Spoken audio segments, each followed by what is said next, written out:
Ladies and gentlemen, welcome back to the Castello Show. It is match week 10. I am Brian. I'm here with your co-host, John. Guys, we've got a lot to get into, so we're just going to go right to it. Actually, before we do that, we do have a theme this week, right? Yes. Well, let's talk about last week's theme first, which was the NHL playoffs. We need updates. Yep. The Isles blow. They do. Yep. So, Game 2 against the Hurricanes was atrocious. Nightmare. Disaster. They blew a 3-0 lead. They were up 3-0. And it's so funny, that Stadium Series against the Rangers was a similar thing. I think they were up 4-1 and blew that lead too. And I was totally thinking of that during the game. Part of the reason was the puck was in their end the whole second and third period. So it felt like at some point they're going to let up goals. Yeah. So they took 12 shots. Okay. Are you waiting for me to say what period they took 12 shots in? Because I'm not going to. Because they took 12 shots in the whole damn game. 12 shots. Eek. I've never heard that. So, things aren't going well. They're down 2-0. I really was thinking about getting tickets for Game 2 for the four of us. And I'm so glad I didn't, because that would have been the worst night ever. Can I say this? So, I had that game on TV. I went to bed while they were still up 3-0. When I went to bed, the Knicks were getting blown out by the 76ers in the first round of their playoffs. I woke up to Boomer and Gio and found out that the Knicks won and the Islanders lost. And I didn't even know what to do with that. I couldn't believe it. Yeah, I mean, they're totally different teams, though. And I felt coming into the playoffs, Knicks are good. Well, not just that. The Knicks are gritty, and I love that about them. No, Jalen Brunson had a terrible game and then still hit clutch threes at the end.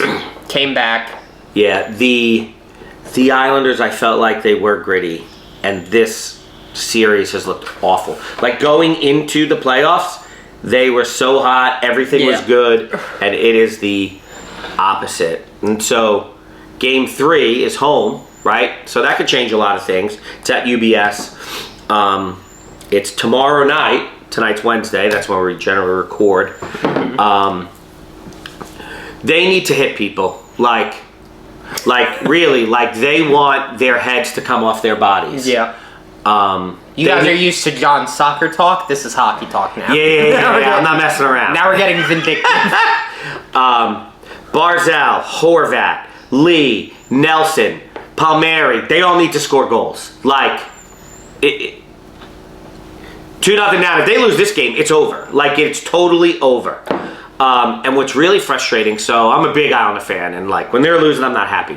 But I hate the Hurricanes so much. And it's so funny, because I didn't before last year. And it's not that they played the Islanders and they knocked the Islanders out. It's watching them play. I've never seen a hockey team take so many dives. Really? It's disgusting. Hockey players don't take dives. Yeah, no. But they do. And Brindamore, as their coach, wasn't like that. He is so tough. Like, I like Brindamore. I like him as a player. I like him as a coach. And that team is not like him. They take dives. If you watch the game, or if you haven't, if you go back and watch it, watch some of the penalties. Some were penalties, obviously. Some were soft and were in penalties. And then some were total dives, and they were embarrassing. I mean, they look like Maradona. Like, it's really embarrassing. And for people to cheer about that and to be so happy, it makes me so sick. Like, that's not what hockey is. Yeah. Like, go watch soccer if that's what you want. It's the last sport where that doesn't Truly. apply. Truly. Even in football now, we're rugby maybe. Yeah, but who gives a fuck about rugby?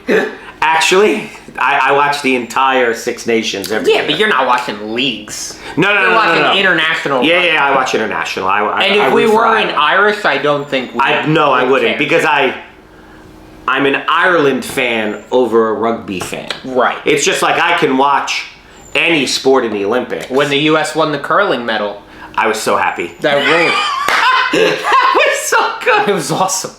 That captain, I love that guy. I can't even remember his name. John something. Joe Schmo. That was his name, because that's who he was. I almost bought his curling jersey. The most plain person of all time. Like, that guy reeked Minnesota. Like, no, and his name is John. I actually remember that now. Yeah. But yeah, so as far as hockey goes, thankfully there's something to do tomorrow and Saturday instead of watch the Islanders because it's just going to make me mad. And that brings us to this week's theme, which is the NFL draft. Whoop whoop. Yeah, that's why I'm wearing my Jet shirt. I'll be happy about wearing this until about mid-September. I'll pick a team to root for when I'm ready. Yeah, but come mid-September, I'll be angry like I am now. I bought with a the lot Islanders. of Jet shit before Aaron Rodgers hurt himself, and then it all went up in the closet. Yeah, I have. They're not dice caps because that was for your tires for your bikes in the 90s. Yeah. But the equivalent on your tires on your car, Right. caps for your tires, they're Jets ones. I bought those before last season. Yeah. I took them off.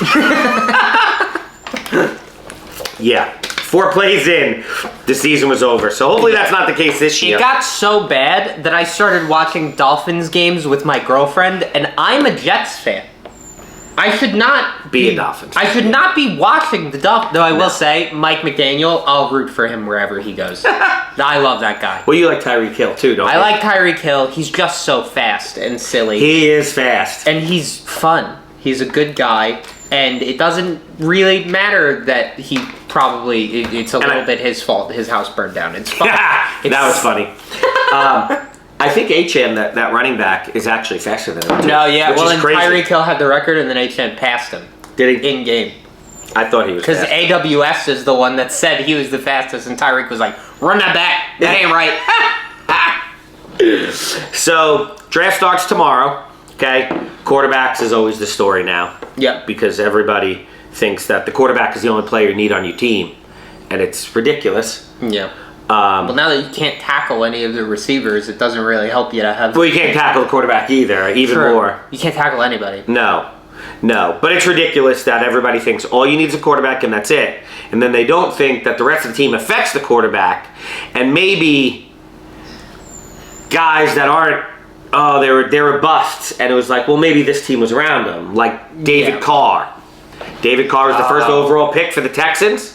The first pick of all time for the Texans. Mm-hmm. And he broke the sack record that season. Eek. No quarterback had ever been sacked as many times as him. And he was basically shell-shocked. And so you go, oh, David Carr is a bust. Well, if you put David Carr Yeah. on a much better team that year, maybe things would have worked out different. Right. So this year, quarterbacks, Caleb Williams supposed to go number 1 overall to the Bears. It's supposed to be like a lock. Yeah. Jaden Daniels, Drake May, they'll go 2 and 3. Likely in that order, but Yeah. it could be either order. So really, the 4th pick for the New York Giants will really be the first the one. first. Ooh, what's going to happen? Right. So their options are J.J. McCarthy, 4th quarterback, Yep. but supposedly they're in on Daniel Jones, so Don't need him. I wouldn't be in on Daniel Jones, but even when he plays well, then he gets hurt. So what's the number 1 ability in the NFL? Availability. Availability. No, he's like, oh god, I can't remember his name now, and I really wish I could. He was a player for Bayern Munich, and Dortmund? I was Yeah. going to say Dortmund because everybody on Bayern Munich at first played for Dortmund. But he was at Dortmund a lot. Marco Reus. I was about to... Marco Reus was unbelievable on the ball, and he was made of glass. Yeah, that dude got Marco hurt so Reus much. was hurt 20 games a season. He was the first boxer in Mike Tyson's Punch-Out, Joe Glass. So many people won't get that, but Worth it. I promise you it's cold. It stays there. So they could take McCarthy. They could take Marvin Harrison Jr. Or, and I think this is the really likely one, is trade down for somebody else to take McCarthy or Marvin Harrison Jr. Right. So that'll be the first interesting thing of the draft, in all honesty. As far as the Jets, I mean, they're going to go Brock Bowers or O-line. If they do anything else, I mean, they probably do need to. I will say I'm not a Jets fan anymore, even though that won't be the case, because Yeah. that just doesn't happen. You can't just not be a fan anymore. But really, those are their only 2 options. They could do like every other year and just keep drafting defensive players for no apparent reason. Yeah. Well, but like realistically, how many miles are left in Aaron Rodgers? Even if Aaron Rodgers stays healthy for this entire season, how many seasons are there? You 2. need to start training someone under him. But it's a win now. You have one of the top defenses in the league. Yeah. You have one of the top quarterbacks in the league. That's true. You have tools around him. Yeah. No, they're playing for now. You don't sign Aaron Rodgers to build a team. No. Next year is never going to happen. You're playing for this year. Yeah. So it's O-line or Brock Bowers. You need to protect Aaron Rodgers or give him more I would tools. like to protect Aaron Rodgers. Yeah, absolutely. And they went out and they got some O-linemen. What's good about O-line is that'll help them this year, and then that'll build, because some of the O-linemen are like 33, 34 years old that they got. Yeah. So now it's going to help for this year, give them more depth, and then also those are the guys that will take over. For Though I will say, so I am a big Aaron Rodgers fan. The key to being an Aaron Rodgers fan is to just not listen to anything he says. He is crazy. Dude, so Aaron Rodgers was on Joe Rogan, like, towards the playoffs, right after he said he couldn't play anymore. I was so excited to listen to this episode, and it was unlistenable. Like, 30 minutes in, like, they talked about his surgery, and that was all interesting. And then it just went into, like, general Republican / conspiracy. Yeah. Like he's a huge conspiracy theorist. Well, and hey, I'm a conspiracy theorist too, but not like Aaron. Aaron Rodgers is all vaccines. I'm into like the Queen murdered Princess Diana. We're on different levels. No, he's got a lot of them, dude. Like, Google that. He's got a lot of conspiracy theories that he subscribes to. Hey, if you play a game for a living, you should be allowed to think insane things. I think that's fine. Now, maybe we shouldn't be giving him a platform to broadcast it to the whole world. Right. But Antonio Brown's a lunatic. He's still good at football. But I think that he's so crazy, and people are going to go, that dude's crazy. Sure. Did you see that thing? Whereas I think people listen to him. Okay. Antonio Brown said that Caitlin Clark, and this is a YouTube, do not give me a strike for this. Antonio Brown said that Caitlin Clark keeps it hairy. Was the tweet, and so Caitlin Clark blocked him on Twitter. Yeah. It's the wildest thing anyone he's said. A weirdo. She's still in college. And how old is Antonio Brown?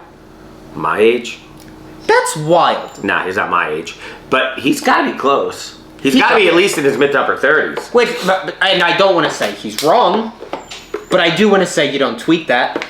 That's a thought you have, and you put it away. That doesn't need to go to Twitter. No, but that's not what people do. They pick up their phone and before they could ever think about anything.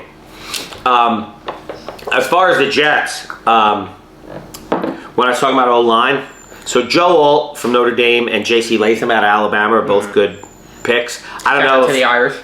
Yeah, I don't know if Alt will still be around come the Jets pick. I don't know if Brock Bowers will be around come the Jets pick.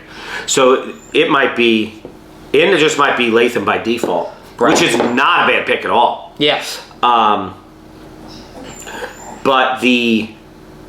I personally don't have an opinion.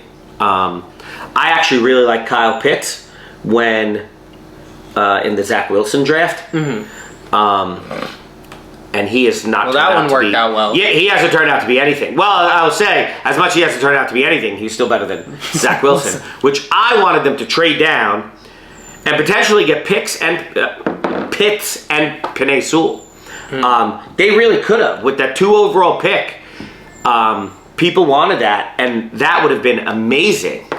And Kyle Pitts on a different team might be better than he is, just like I think Sam Darnold, not on that Jets team for 3 years with 3 different offensive coordinators, could have been a totally different thing. So we'll see. We'll see what happens. For those of you who don't know, though, Zach Wilson gone to the Broncos. Thank God. Yep. Awesome. Whoop, whoop. Good luck, Broncos. They will probably take. They have the 12th overall pick. They'll probably take a quarterback. And what's great from the Broncos, I mean, I can't remember the Broncos coach's name, but to slander Nate Hackett like that, and then be like, we do want Zach Wilson. Like, what? Yeah. I don't think they plan on starting. I think he's a backup, and he's... How could any team in the National Football League be like Zach Wilson is who we're after. Well, no, I'll tell you this, though. There probably is some, hey, if we take him out of the crazy dysfunctional organization that is the Jets, maybe he's a totally different player. I'm going to be And honest. a lot of players are. He's not, though. No, I think he's terrible. Sam Darnold. Moving doesn't make you I not a like baby. Sam Darnold so much better I than love him. Sam Darnold. And I don't mean today. I mean when he was still on the roster and the Jets drafted Zach Wilson, I was so angry because I said he's definitely not better than Sam Darnold. Yeah. And people tell me I'm crazy for liking Sam Darnold. I think all of his issues through his whole career were scenario. You look 3 years with the Jets, 3 different offensive coordinators, not a good team. Then he goes to the Panthers. Is that a better team? It is not. And a 4th offensive coordinator and system. Yep. I mean, it's ridiculous. He actually had a shot at winning the starting spot in San Francisco. That was a real quarterback controversy. It was a battle. But it was. He is a good quarterback. Yeah. And everything they loved about Zach Wilson in his pro day, Sam Darnold did. Yeah. At least as good, if not better. And I think it was in the rain. I was mad day one, and it's so funny because all your shows now, they play all the guys from like The Fan, which is New York sports talk, and they love the Zach Wilson pick. And I don't get that. I never did. Most of the people I knew didn't love that pick either, so I don't really know why that was so widely accepted by the media when Joe Schmo didn't think that was a good pick. If you ask Aaron Rodgers, it was a conspiracy the whole way through. The Jets talked to the media. Yeah. But the drafts the next 3 days. Hey, I don't want to cut you off, and I do want you to finish this point, but at some point we should We need to get to stop. No, I agree. This is my closing.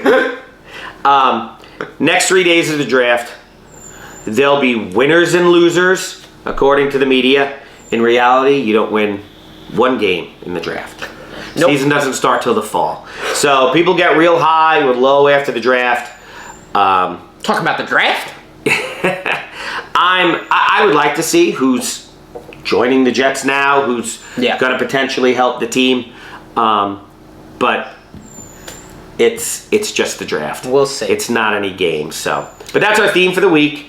But let's get into soccer now. So I've got a couple stories queued up here. The first one I want to talk about just because I am rip-roaring angry about it, and I need to get it out of my system now before I have a functional episode. Minnesota thrashing Charlotte at home.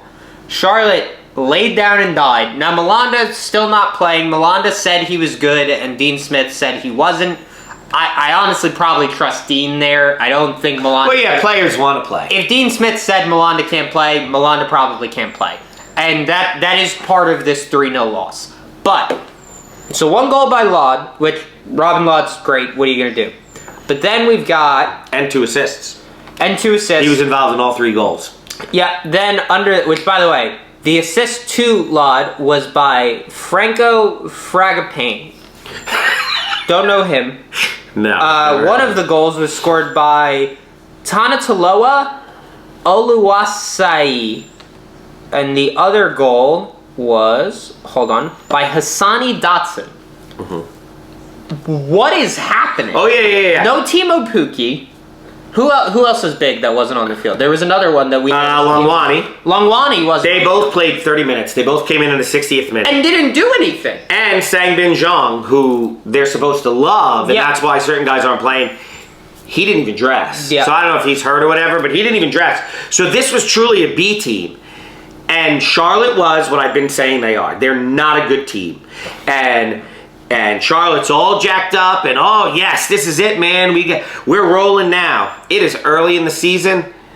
You're getting too excited about these wins. This is not a good team. They're missing so many pieces, and they think that their defense is the backbone of this team, and it's not. It is not a good defense. Melanda makes it better than Tuloma. Tuloma's a disaster. He doesn't belong in the league. He doesn't belong in the league, and I really don't say that a lot. I'm not go after guys. I know that dude's a much better soccer player than me. That dude does not belong in this league. No. He is. Look at all of these goals in these last 2 weeks. So many of them can be attribute it to him. There are college games that I've watched that Taloma couldn't be a part of. Truly. Like, if he was on NC State playing in the ACC tournament. Really, really bad mistakes. Really bad mistakes. And mistakes that weren't, like... It wasn't even like, oh, I tried this and I just couldn't do it. It was like he tried to do something. No, he's not staying with his guys on set pieces. Yeah, like he's not paying attention. Yep, they're gone. He's keeping guys on sides that are on the other side of the field and behind the man. Players that aren't in the play. It's insane. For no reason. It's insane. He is terrible. So, I still think when Malanda comes back, this is not a complete team by any stretch. No. And what I'll also say... It was 0-0, and Charlotte had quite a few very serious chances. Abada had that one, which was a tough chance. It was like the 20th minute, ball coming across the box hard. Abada on like a slide, and he just put it way off net. Like, those are the type of goals you have to score. Yes, you're a professional. And this is a professional league. You're at home. You're playing Minnesota. Everyone believes you're outgunned. Like, no one thought Charlotte was the favorite. I don't have the line on that, but I know for a fact Charlotte was the underdog at home, which is already upsetting. Well, if you told people those players weren't playing, yeah, that might you would have thought Charlotte was the favorite. But you gotta score early, and Charlotte is just incapable of that. You have to score. They cannot score Period. until the 70th minute. It's almost as if Dean Smith has told them to not score. Like, they can't do it. They don't get any chances. When they do, they fuck it up. Like, they're just not clinical at all. Honestly, the best finisher in the history of this team, which is a short history, Karol Swiderski. And he's gone. And no... We have heard insider rumors he may be coming back, but who knows? Yeah. I haven't heard anyone in the MLS say that. I've heard that from people who know Karol. Yeah. So... who knows? But there are players that I like on Charlotte, but none of them are finishers. No, and as much as I like Abada isn't the same type of finisher. No, because Karol can be a 10 or a 9. Abada's a wing. And he's a great wing. He's an unbelievable wing. Fast. Abada's awesome. He's so fast. I love that dude, but he's not a 9. No. They don't have a 9. I mean, they think Capetti's a 9, and he's not. Mm-hmm. And honestly, Ajimong had some nice success early. He is a very big, strong, athletic player who doesn't know how to control a ball. He reminds me of, scaled down for the MLS, because obviously Mbappe plays at PSG, and that is a higher level. So much. And Mbappe is better on the ball than Aubameyang. That's not what I'm saying here. Obviously, Mbappe is better with control. But Mbappe, to me, is a player who really relies on speed more than skill. Yes, his although ability to... the last few years, he's gotten a lot better. Yeah, I was a big... the opposite of advocate, whatever that word is. Yeah, a detractor. Yes, oh, nice.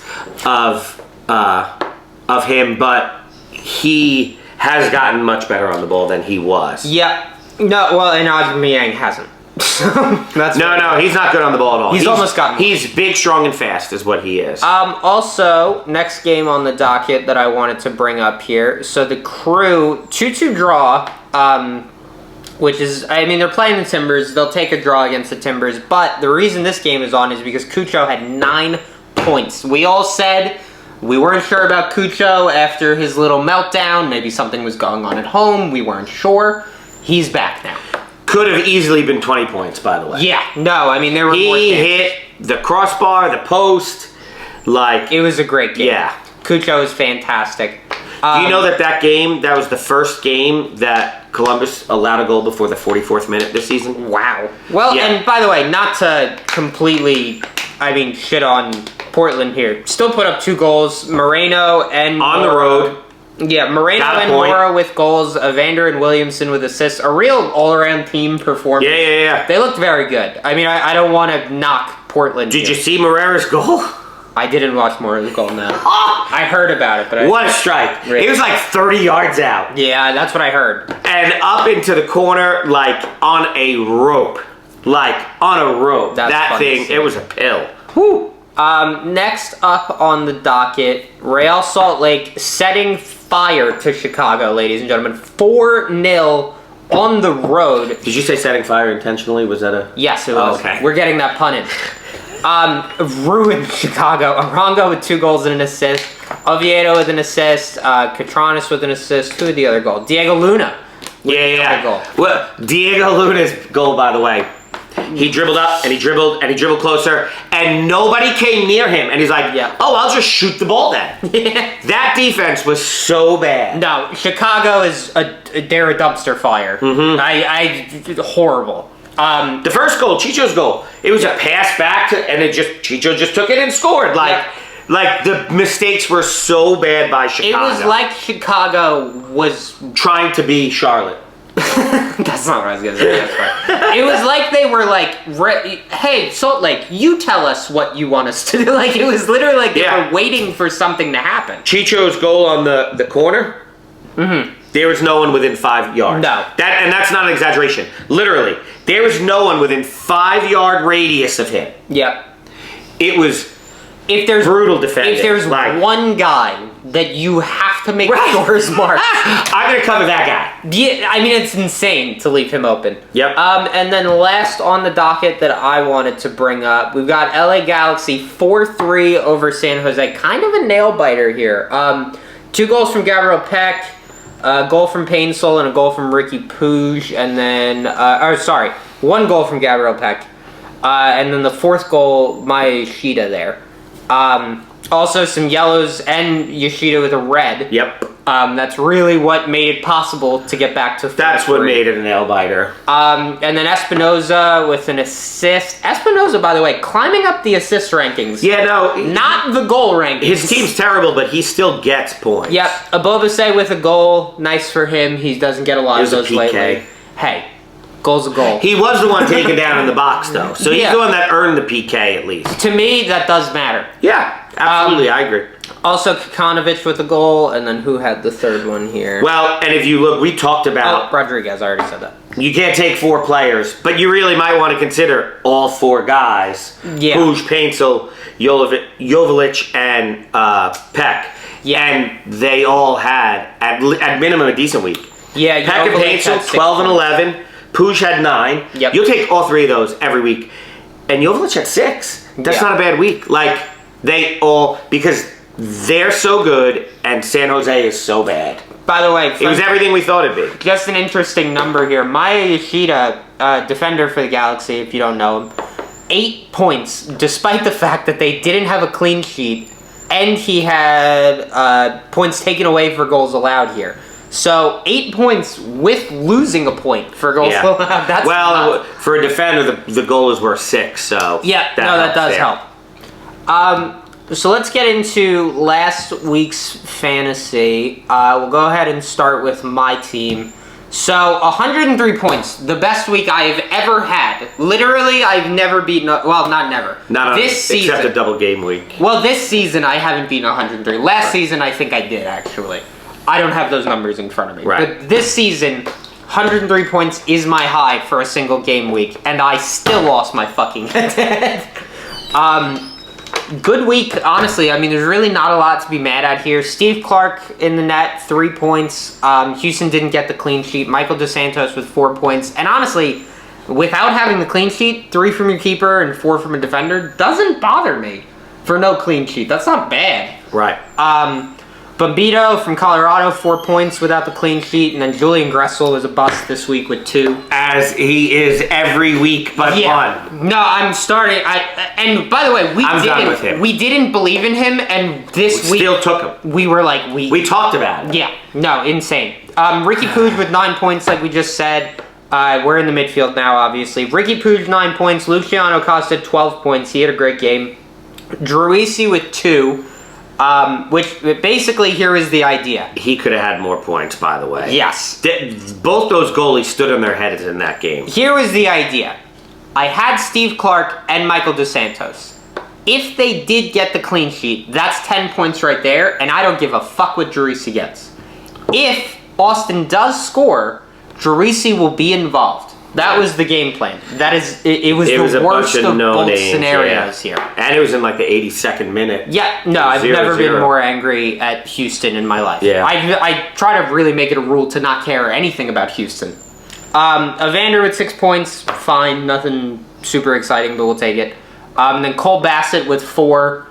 Fine, not horrible, but not what you want.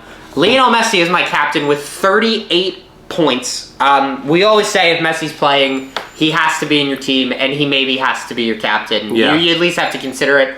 And then Arango with 19 points, not as the captain, which is also ridiculous. Yeah, you could have had either one of those as your captain. It would have been the same. We were on quite a week here, ladies and gentlemen. 103, I lost 108 to 103 was the head-to-head score. And then let's go ahead and see. So my week rank there was 1309, which brought my overall rank up to 1,647th, which I'll take for now. It's not where I want to be. But it's the overall that's very hard to get into. It was big for the Charlotte FC though, because if you guys remember from last week, I was in the mid-30s. We're back up to 30 now, so we're on the up. Yeah. 22 was my week rank, which honestly, who beat me? That's what I wanted to. Yeah. But yeah, there's a lot of scoring this week though. I mean, there really was. A lot of guys had big points. Yeah. Big points this week. So. That was my team. John, what about you? How'd you do? So I had 113. So I had Sirois on the bench because Montreal played at 7:30.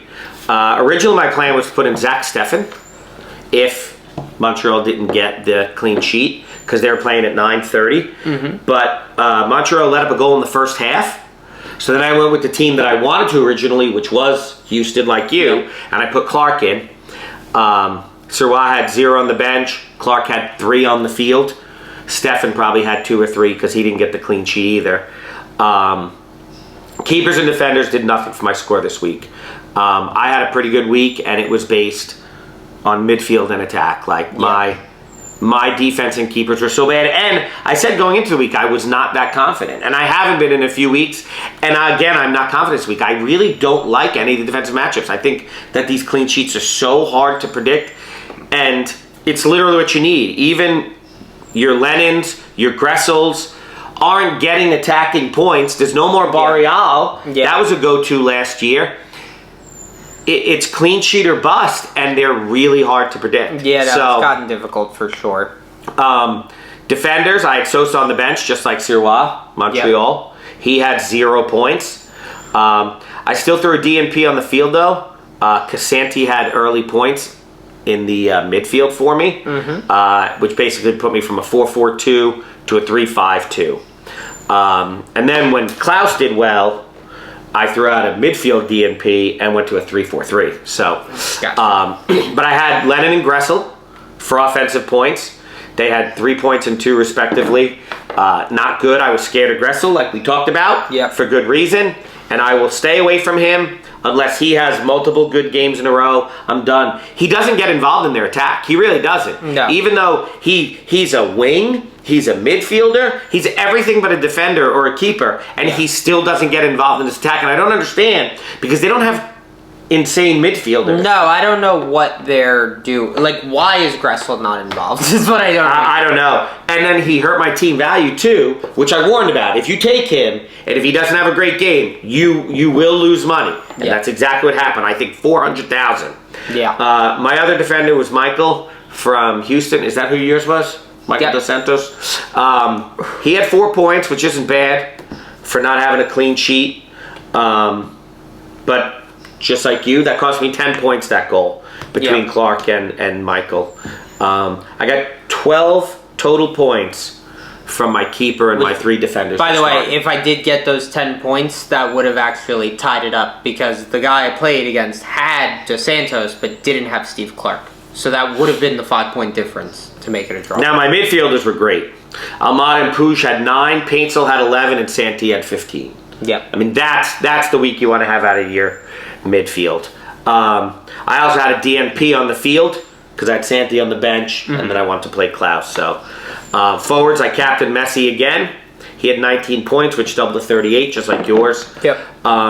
Less than 50% of players had Messi on their team this week. That is shocking. Klaus, the guy I played did, and he captained him. Yeah.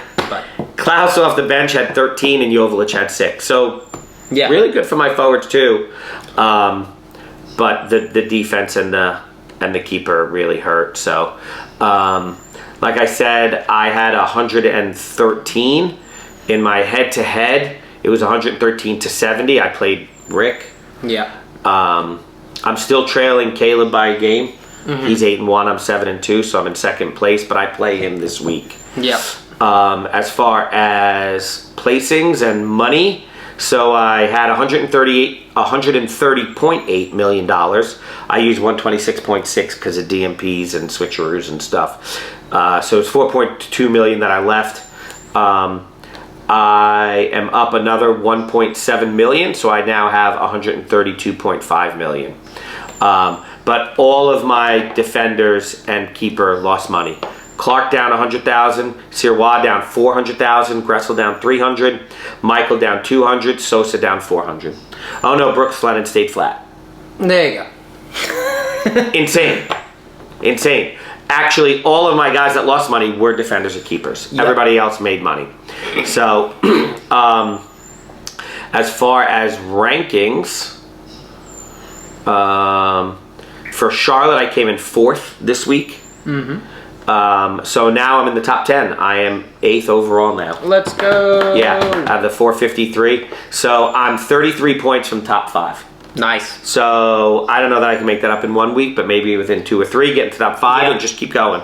Overall, I was 356 this week out of the 16,000 plus, and I'm 539 on the season overall. Nice. So I'm 5 points only from the top 500, 31 points from the top 300. Pretty good. Yeah, so I'd like to keep going there. I'd love to get in the top 100. That would be awesome. Now let's get into this coming week. John, you want to talk about teams first? Yes.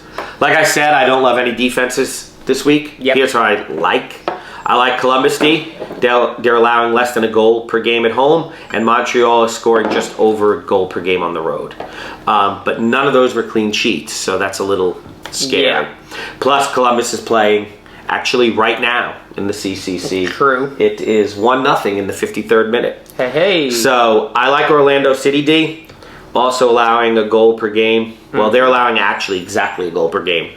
Columbus was less. Yeah. Half of their games, though, are clean sheets at home. So that's a little better. They're playing Toronto, who's a dumpster fire. They're scoring less than a goal a game on the road, and they've been shut out twice. Scoring 2 against Charlotte, though. Yeah. So that's a pretty good matchup. For sure. My favorite D this week, guesses? NYCFC? Yes. Who are they playing? Charlotte. They are. I don't want to have to root for that, but the numbers point to them. They're allowing less than a goal per game at home. Yankee Stadium is one of the best home field advantages in the league. No, we always like NYCFC defense at home. Last 2 home games were both clean sheets. Charlotte is scoring a half of a goal per game on the road. And honestly, their attack is getting worse and worse. Yep. Twice they scored 1 goal, twice they were shut out.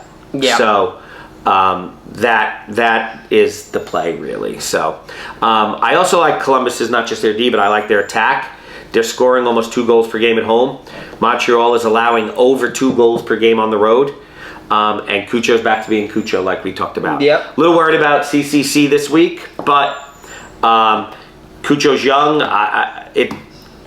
Midweek games haven't really affected him. I think he's going to play. Obviously, you got to check your lineups, but I definitely like him if he's playing. Even more than Columbus, though, the teams I like best are the 2 LA teams attacking-wise. LAFC's at home against the Timbers. They're scoring over 2 goals per game at home. Portland's allowing 2 goals per game on the road. Galaxy are on the road against Austin. Normally, I don't like road teams. Galaxy are the best scoring road team in the league. They score 2.4 goals per game on the road. That's up there. That's as many as Atlanta does at home. And Atlanta is ranked number 2 in the entire MLS in goals per game at home. Wow. So that's where the Galaxy's road scoring is. Yeah.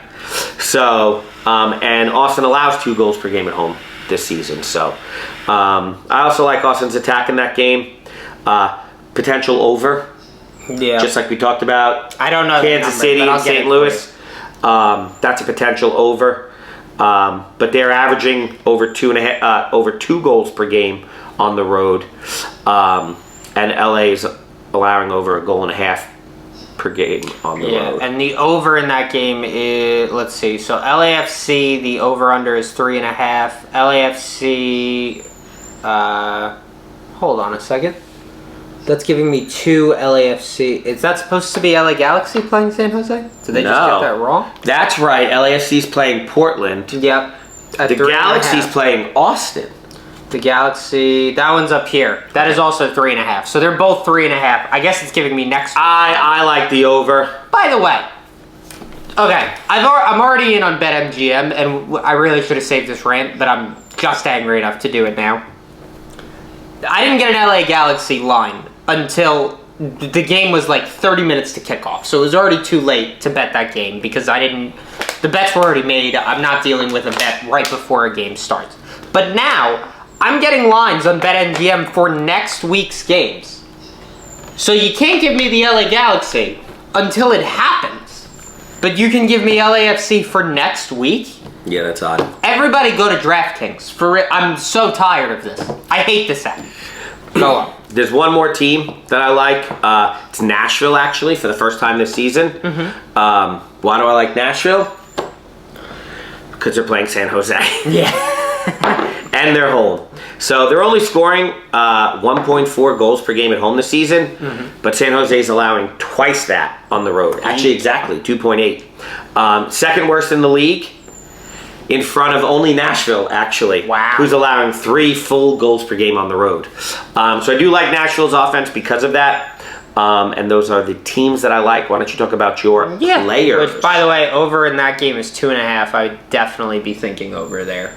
Nashville, San Jose. That feels like a game where it makes sense. But anyway, next week, we agreed on a lot of the stuff here. So I have Matt Freese in goal from NYCFC. Then across the back line, I've got Thorlson from Orlando. I've got Camacho from Columbus, and I've got Martins from NYCFC. I'm not that confident in any of those clean sheets, which is why I tried to diversify here. But if I'm confident in any of them, it's NYCFC, as much as I hate to say that. So I've got the keeper-defender combo there. Then moving up to the midfield, we're playing a 3-5-2, by the way. So across my midfield 5, I've got Ricky Puig and Painsel. I don't know who is going to go off between the two of them, but I honestly think it could be both. That's worth the money to me. Then we've got Luciano Acosta. They're playing Colorado. I just don't see them going goalless. That doesn't make sense. And if Cincinnati scores, Acosta probably did something. Then we've got this past week again. Santi Rodriguez. I just don't see a way that he doesn't do something against Charlotte. That's a terrible back line. Even with Milanda coming back, he's missed 2 weeks now. It's a comeback game for him. And I think Santi takes advantage of that, and he's used to that tight space where Charlotte isn't. Then I've got Thiago Almada.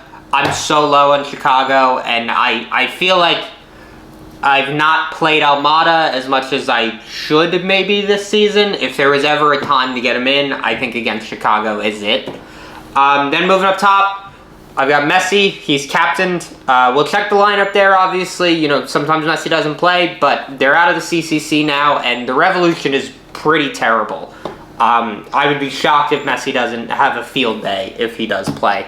And then Cucho I have in right now. Also considering Arango, really what made that decision for me was the matchup. Arango's going to Philly. I don't love that. Montreal gives up a lot of goals, so I think Cucho makes sense there. This is a very expensive team, so across my back line, across my subs rather, I'm all 4 millions, which my total team value is 128.9. I've used all of it. There is not a cent to spare with this lineup. Yeah, my team's expensive this week too. I've used everything but 0.3 million, and there's a lot of guys that I like that I wasn't able to play because of cost, actually. Those better guys are getting more and more expensive that you want to play. Yeah. And it's hurting. And the defenders that I like this week are expensive, which they are. is unfortunate. And I really might make changes to it to get the better you're getting more points in the attack in the midfield. Yep. So spend your money there. I keep saying that, and then this week I spent a ton on my defense because I'm trying to get whatever points I can. Yeah.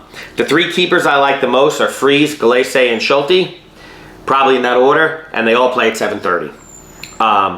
The early game, Austin and LA Galaxy will be a scoring fest, I think. So that's out for a keeper option. And the only non-8:30 game, besides that one, is the 10:30 game. Yeah. That's it. So keeperoos are very difficult this week. And I don't like the 10:30 game. I don't expect a clean sheet by either team there either. So I'll probably take Freeze and hope for the best. I am starting him on my bench, and St. Louis is $4 million Molina because at least it gives me options if something happens. Yeah. There's no reason to put Freeze on the field and that other guy in the bench. 0. So as far as defenders, so I have Brooks Lennon for the scoring potential.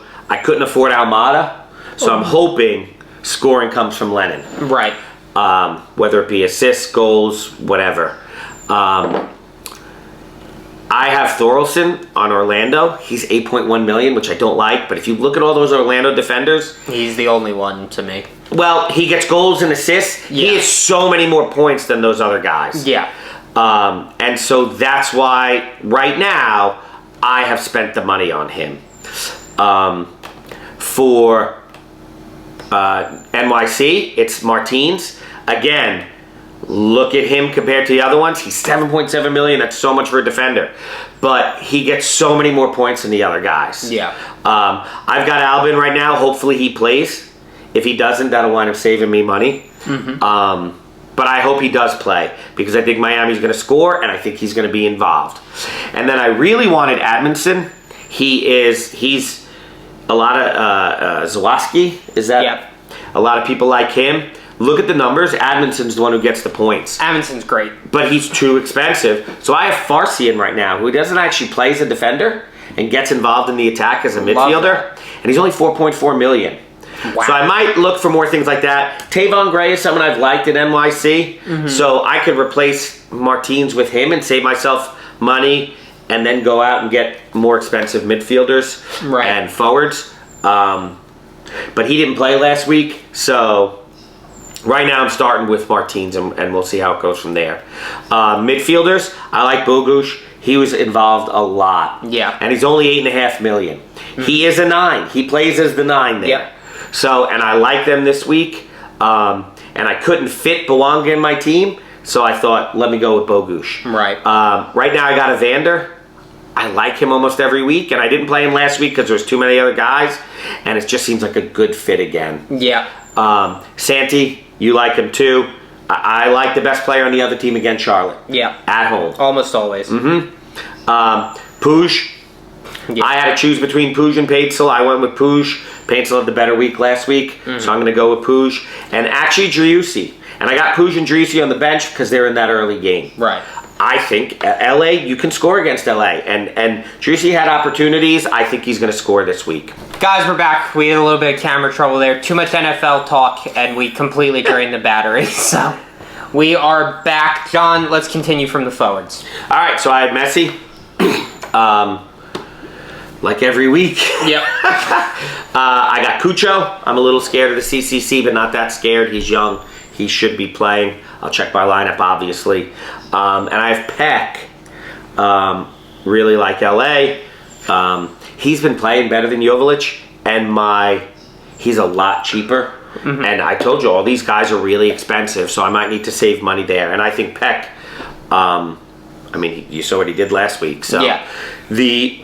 Again, he's on my bench, just like Puig and Driussi, because they're in the early game. Why not put them on the bench? See how they do. None of them are going to be my captain, so no problems with that. I might, this is back to midfield, I might think about Acosta. He's just really expensive, and we'll see if we make defensive changes. That's where the money's going to come from. Right. So there are some players that I didn't play. I mean, you know the teams that I like. Serge and Mukhtar, I like Nashville, but I don't know where to fit them in. So that's basically what my lineup's going to look like. as we get later in the week, I'll give you my screenshot of what's going on. Some changes could be made based on injuries and lineups and things like that. But that's basically where I stand right now. And let's get into last week's betting. So, only had 3 bets last week. Usually I do 5 at $20 a piece. Last week I still kept it at 100, but I didn't have 5 games, and I wanted to let everyone know you don't have to bet 5 games if you don't have them. Bet what makes sense to you. So last week I had Atlanta for 30. That lost. Then I had Miami at minus 250. That won. That was a $40 bet, so it paid out $16. Then we had the over with St. Louis versus Kansas City, which really makes me angry because that was my alternate if the Galaxy line never came out, which it didn't, and the Galaxy won. So who knows? But honestly, I think the Galaxy was probably negative. Each team individually covered in that game. Yes. Covered the whole score. So St. Louis and Kansas City did hit. It was a $30 bet to win 18. So made $4. We're always happy to be in the positive, Up is up. Exactly. Next week, so we're going back to 5 games. There's quite a few games I liked here, actually. I had to whittle it down to 5. $20 a piece, just like you guys are used to. Starting with Miami on the road. A lot of away games this week, by the way, which I tried to learn from that mistake. But this week it really just makes sense to me. Yeah, I mean, it's a really good team against a really bad team. Miami playing the Revolution plus 115 on that. That'll be a $20 bet. Galaxy, $20 bet plus 130 playing Austin on the road. I do think Austin might score. I just don't see a way the Galaxy let that slip. Austin's not a very good team. I think they're better than everybody's saying they are. Yeah. But they're not as good as LA, even at home. Pretty ridiculous. I think they're great. Then we've got NYCFC at home, minus 120 playing Charlotte. They're my only home team, and they're the strongest home advantage of any team in the MLS, like we've said. Atlanta plus 195 over Chicago. They're playing in Chicago, and I don't know who made this line, but they should be fired. Chicago's coming off a 4-0 loss. Yes. Which makes you think, hey, maybe they got to come back. Atlanta has played 3 games on the road. They have scored 0 goals, 0 goals, and 1 goal. But not against Chicago. True. Chicago is bad. They can score, though. They just let up a lot of goals. This could be a 3-3 game. That's true. And then it's a draw. I could see a draw. I don't see a Chicago win. But I can see a draw maybe at home. They sneak out a late goal that ties it up or something like that. Yeah. But it's plus 185, so that's the highest paying bet on the whole thing. Yeah, I like that with those odds. And then for the 5th bet, guys, we're going to go with Nashville at plus 100 at home playing San Jose. It's Nashville at home. It's even money. I think it's pretty safe. And if they lose, we got a lot of pluses in the line to cover it. So I'm happy with that. John, any last things you want to tell the people? Nope. All right.